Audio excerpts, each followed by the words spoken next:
is going on here exactly? Here to tell us, a man whose name has become a synonym for Wall Street's recklessness and corruption, but someone who's actually learned from his experiences and has interesting things to say about the moment we're in right now.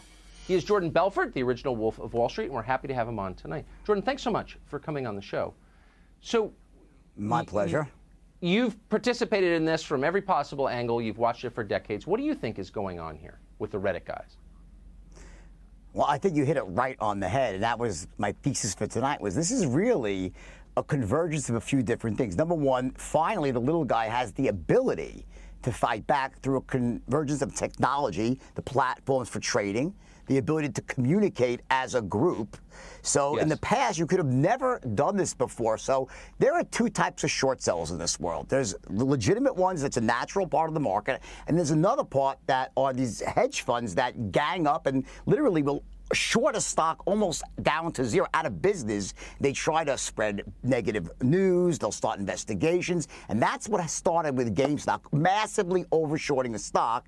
And this, I think, as you said, connects to a far bigger thing than just trying to make a few bucks on a trade. This is about the end of the movie, The Big Short, where, like I said, all the bad guys went to jail. Ha, just kidding. No one went to jail. So I think everyone knows there's something really wrong in the pit of their stomach. You can silence people, you can deplatform people, you can break things with bleach spit and hammers and get away with it. Everyone knows whether you're on the Republican or Democrat, there's something wrong. That's why both sides of the aisle united on this one thing. You notice that both sides united because it was money sort of takes the politics out of it. So what happened here is these people, like if you actually dig into the boards like I did, because my first reaction was, oh, there's a pump and dump. But no, it's really not what's going on. If you actually look at the messages, these people are mad. They have something they want to prove. It's not really about money. I mean, they want to make some money here, but they are angry as hell, and they're sick and tired of getting stomped out by Wall Street, which they have been forever, and they finally now have at least some ammunition to get back. The danger is it's going to end badly for these stocks, and I hope people, don't lose money in the process. I wonder, though, I mean, now that this has happened, everybody knows it's happened, and that the hedge funds and Wall Street itself are more vulnerable maybe than anyone imagined, and the internet still exists. I mean, what does this portend going forward? I mean, we can't kind of continue as we have, can we? Sure.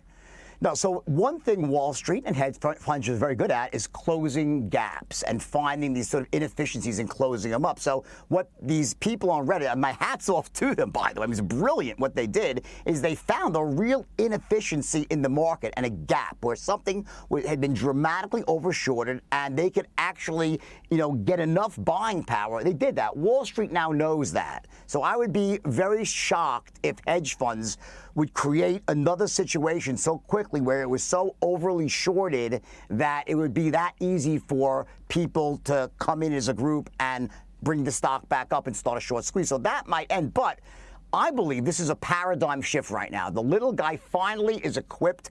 Information travels instantly now. You see, it used to be only the big guys. They paid the analysts. They had, all this stuff happened before the little guy. The big guys were colluding doing this stuff, right? So now the little guy finally has the ability to play that same game, at least somewhat, and there's going to be a radical change. It's not going to be the same. So I know you've had an exotic and famously wild personal life. That was so much more interesting and insightful than anything I've heard on any other channel about what we're seeing. And I'm grateful that you came on tonight. Thank you. Jordan Belfort, good to see you. My pleasure.